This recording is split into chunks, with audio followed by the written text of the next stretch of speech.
Ya, ini jadi platformnya kan di sini tertera 5 juta. Nanti mungkin secara kronologis Mbak Afifah kasar sekali, misalnya seperti bahasa-bahasa seperti ini yang sengaja ini jadi seakan-akan ini ada bunyi wanted, buronan, hutang dan seterusnya. Di sini bisa dilihat menggunakan kata-kata yang sangat kasar, tendensius sekali. Masalah total tagihan. Total tagihannya itu 91 hari ya Mbak tadi? total tagihannya itu kan ini Mas, tapi ini kan sudah saya bayar. Iya, maksudnya nanti dijelaskan. Oh ya, Totalnya ini total dibayar. kalau dibayarkan semuanya totalnya 206.350 ini. Terus yang sudah terbayar 100. Yang sudah terbayar Muter-muter aplikasi. 158.400. Tambah 20 Polda Jawa Tengah. Kemudian ini bentuk pengaduan yang kami selaku kuasa hukum. Nah ini kami itu begini Mas, pada tanggal 20 Maret tepatnya 2021, ketika itu memang kondisi ekonomi keluarga kami memang betul-betul bisa dikatakan di ujung tanduk nih. Sedangkan saya juga punya 2 anak kecil, yang pertama masih umur 5 tahun dan yang kedua masih usianya 16 bulan, yang mana kalau kita anak-anak itu kan harus tetap lanjut. Nah kemudian karena memang kondisinya itu kami sudah tidak ada simpanan atau tabungan, tanpa pikir panjang saya masuk ke dalam iklan di HP saya itu, yang mana di situ awalnya itu yang dijanjikan dengan iklan platform itu 5 juta dengan tenornya itu 91 hari atau 3 bulan dengan bunganya 0,04%. Nah karena memang notabene itu saya profesinya hanya sebagai guru honorer, kalau untuk 3 bulan itu kan berarti kan saya masih bisa ngigeh-goge ya Mas ya, nanti membayarnya gimana masih bisa. Nah saya install aplikasi itu di dalam HP saya, ternyata di dalamnya itu masih banyak sekali sub aplikasi lain. Jadi aplikasi Pohon Uangku itu adalah induknya, jadi di dalamnya masih ada rantai-rantai anggota keluarga yang lain. Nah, pada saat itu saya hanya membutuhkan memang 5 juta. Saya memilih atau menceklis 3 sub aplikasi di dalam Pohon Uang itu, yang mana bayangan saya itu yang saya dapat itu paling tidak 5 juta ya, kalau plus bunganya ya paling enggak ya 5.500.000. Tapi ternyata ketika ditransfer itu masuk yang ke rekening saya hanya 3.740.000 itu. Jadi di dalam aplikasi itu tadi yang saya pinjam itu, yang saya checklist itu 3, diantaranya mungkin ada KSP beli-beli, dana hijau dan sebagainya itu. Nah awalnya yang saya kira itu 91 hari atau 3 bulan, ternyata setelah dana masuk ke rekening itu dibuka hanya 7 hari gitu loh. 7 hari itu saya baru 5 hari jalan itu saya udah diteror dengan kalimat yang macem-macem. Pokoknya kepiye caranya hari ini juga harus bayar, kalau enggak saya mendapatkan ancaman data saya akan disebar ke semua kontak yang ada di dalam handphone saya. Ya saya posisinya memang pada saat itu nggak ada uang membayar, uang yang masuk ke rekening saja belum sempat saya pakai. Akhirnya karena saya takut, karena saya juga hanya perempuan biasa ya Mas ya, tanpa pikir panjang pokoknya kepiye carane saya ora diince meneh. Akhirnya saya merangkul aplikasi yang masih di dalam satu Indo itu untuk melunasi aplikasi yang tadi 3 itu aplikasi itu tadi. Jadi 3 aplikasi itu tadi itu lunas, tapi masih ada 6 aplikasi kemudian yang belum lunas karena satu aplikasi itu bisa dibayar kalau saya itu merangkul 2 aplikasi. Pinjam di KSP beli sejumlah 2.300.000. Itu kan yang saya terima itu kan hanya sekitar 1.400-an Mas. Padahal saya mengembalikannya harus tetap nominal 2.300 atau 2.300. Sedangkan kalau saya mau pinjam ke merangkul aplikasi yang lain dalam jumlahnya 1, otomatis kan kurang. Berarti kan harus 2. Ya, jadi dari 3 itu menjadi 6, kemudian menjadi 2 kali lipatnya, hingga itu kami memang posisinya sudah tidak sanggup lagi ya. Dan setelah kami rinci, akhirnya kami memutuskan untuk mengatasi problem saya ini melalui jalur hukum. Dan setelah kami rinci, memang kerugian yang sudah saya keluarkan itu juga sangat banyak beserta bunganya. Berapa Mbak total? Total kerugiannya sekitar 68 juta lah.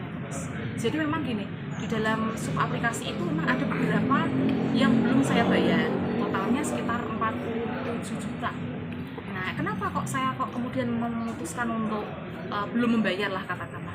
dan kami memutuskan untuk melewati badan hukum karena bunga yang sudah saya keluarkan untuk mereka itu masih bisa menutup pinjaman saya gitu loh. Nah, jadi memang di sini ini nanti saya mengklarifikasi untuk mungkin teman-teman yang ada di dalam kontak saya yang mendapatkan teror atau mendapatkan WhatsApp dari oknum nomor terkait itu tadi.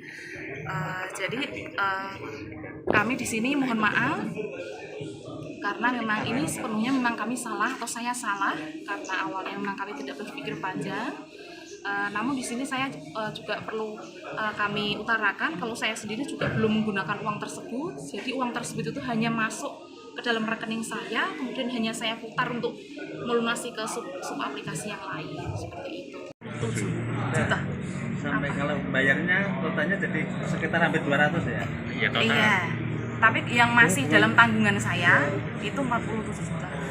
Berarti dalam artian sebelumnya berarti sampai 200. Iya. Ya, kalau di total akumulasinya sampai Iya. Tapi sampean bayarnya berapa, Bu? Sudah Bayar- mengeluarkan uang ke mereka yang dari pribadi, 100. yang dari pribadi 20-an lebih. Iya, 20. kalau dari uang pribadi yang tanpa Iya. melalui transaksi ini tadi ya Pak ya itu sekitar 20 juta lebih. Nah, itu maksud saya. Iya, Intinya yang udah dikeluarkan Sudah, ya? Mbaknya 29 lebih ya, Mbak. 20 juta lebih. dalam waktu 2 bulan ya Pak? 2 bulan ini ya. 60, iya. Mbak, sewaktu ada deal-dealan itu berarti memang tidak dilengkapi seperti yang dikatakan pengacaranya, Mbak. Tidak dilengkapi semua Surat perjanjian. Namun, Iya, setelah itu apakah ada komunikasi, Mbak? Maksudnya Verifikasi. misalkan ambil jalan tengah terbaik itu nggak ada ya? Enggak. Langsung teror gitu ya? Iya. Istri saya sudah bingung ya. Istri saya sudah bingung gimana mau bayar dari tagihan-tagihannya begitu banyak itu. Akhirnya kan saya harus ngambil juga jalan pintas. Saya sendiri juga seorang karyawan swasta, makanya saya ambilkan pinjaman di BPR salah 3. Apa mas jaminan? Jaminanmu apa mas? Saya sempat itu jaminan saya pinjam sertifikat orang tua. Sampai menjaminkan sertifikat orang tua ya. Masuk 3 juta itu tiga ini Mas. Tapi sampai saat ini Tiga. belum belum lunas, belum clear. Tanaman uang semapun. Itu hanya untuk menutup beberapa Saya hanya menerima aplikasi yang 160. tagihan-tagihannya sudah mepet. Yang ini tanaman Satu uang tempo. itu 1.500. Itu udah setelah habis 2 juta ini masih ada aplikasi lagi ini yang lain yang belum 2 juta saya hanya menerima dibayar. Berapa habis ya mas? Nggak habis-habis. Tambah terus. Tambah terus. mas 10 mas, 10 lebih ya. Subnya itu ya. Atas 10. Kami dari Lembaga Bantuan Hukum Nahdlatul Ulama Kota Salatiga setelah kemudian mendengar apa yang disampaikan oleh klien kami, kemudian mempelajari beberapa dokumen-dokumen, maka kemudian kami berpendapat bahwa seluruh rangkaian sistem kinerja sistem operasional yang dilakukan oleh aplikasi Pohon Uangku ini kemudian memang kalau kita bertolak pada peraturan POJK yang khususnya nomor 77 POJK 01/2016 tentang layanan pinjam meminjam uang berbasis teknologi informasi, menilik prakteknya, menilik sistem kinerjanya, cara-cara yang digunakan, kami menduga ini tidak masuk dan tidak memenuhi unsur atau paling tidak ini dapat dikualifikasikan sebagai lembaga pembiaya berbasis online yang ilegal. Dugaannya kami seperti itu. Nah, kalau kemudian cara-cara yang digunakan seperti ini, teror, intimidasi dengan bahasa-bahasa yang tendensi untuk menyerang harkat, martabat, kedudukan, dan nama baik dari klien kami, bahkan ada yang tadi gambar pornografi dan seterusnya, maka kita tahu ini dilakukan dengan cara elektronik, baik melalui media chatting di WhatsApp, SMS, DM di IG ya, atau kemudian telepon langsung, maka kemudian memenuhi unsur pasal 27 Undang-Undang tentang Informasi Teknologi. Nah, begini pendapat kami, kalau kemudian sekarang Pohon Uang selaku lembaga pembiaya yang merasa sebagai lembaga pembiaya berbasis elektronik merasa bahwa klien kami memiliki hutang, maka kita mengacu pada peraturan perundang yang berlaku, khususnya pada pasal 1332, 1338 KUH Perdata tentang sahnya suatu perjanjian, yang secara umum yang disebut dengan perjanjian harus ada akad. Dan akad itu paling tidak dituangkan dalam bentuk agreement atau surat perjanjian.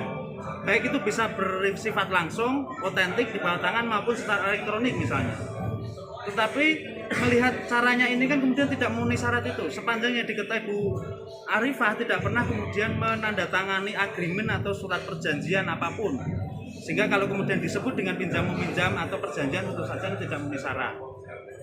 Maka kita mengacu pada ketentuan yang berlaku dalam yang diatur di KUHP di KUH Perdata tentang konsinyasi, maka kalau memang dianggap perlu secara perdata, kami justru akan melakukan gugatan secara perdata di pengadilan negeri di mana tempat klien kami berada agar kemudian jelas hubungan hukum ini. Tetapi terlepas dari semua bahwa pada sore hari ini kami kemudian sudah memilih salah satu mekanisme hukum berupa mekanisme hukum pidana.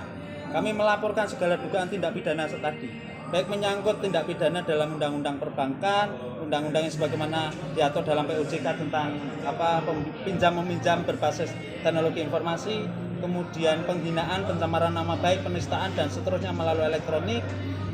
Dan semua kami lakukan ini dalam rangka adalah sebagai bagian cara untuk kemudian melindungi dan memperjuangkan hak-hak klien kami yang notabene-nya sebagai masyarakat kecil yang barangkali hal ini bukan hanya klien kami yang menjadi korban. Banyak di lingkungan kita masyarakat luas menjadi korban seperti ini karena tergiur oleh iklan-iklan yang sangat menjanjikan dan